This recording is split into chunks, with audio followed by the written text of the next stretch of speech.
inarrange. So walang Sa isang ambush interview nitong Hulyo 21, kinumpirma ni Escudero na posibleng simulan ang paglilitis sa unang linggo ng Agosto sa oras na maihain at makompleto ng mababang kapulungan ang mga kinakailangang dokumento at notifikasyon para sa Senado. Yun yung imumungkahi ko.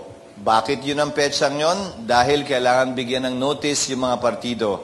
Hindi naman pwedeng naisipan lang ng majority ng Senado, pag open ng Senado, bukas na bukas din. Kailangan may sapat na panahon para mabigyan ng notice yung mga partido.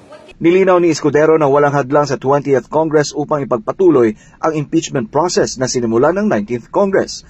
Binigyang diin niya na hanggang wala pang desisyon ng Korte Suprema ukol sa legalidad ng proseso, itutuloy nila ang kanilang tungkulin bilang impeachment court. Kung ang definisyon nila ng pagiging patas ay kakampi sa kanila at sa gusto nila, pues hindi patas yon.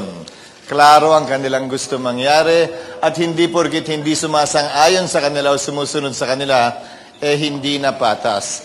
Being fair means applying the rule evenly to everyone regardless of who it is. Bagamat may mga panawagan mula sa ilang sektor, partikular na ang mga estudyante na umatras si Escudero mula sa kaso, iginit ng Senate President na hindi siya hihiwalay sa kanyang tungkulin bilang tagapangulo ng paglilitis. Nakasalalay pa rin ang opisyal na pagsisimula ng paglilitis sa pagkumpleto ng requirements ng House of Representatives.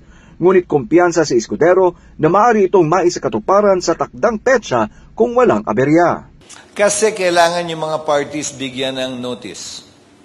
Pangalawa, wala pa namang order yung Senado doon na hindi pa kino-comply ng Kamara. Hopefully, that 1-week period, yung Kamara will be given time to comply with the orders of the Senate Impeachment Court.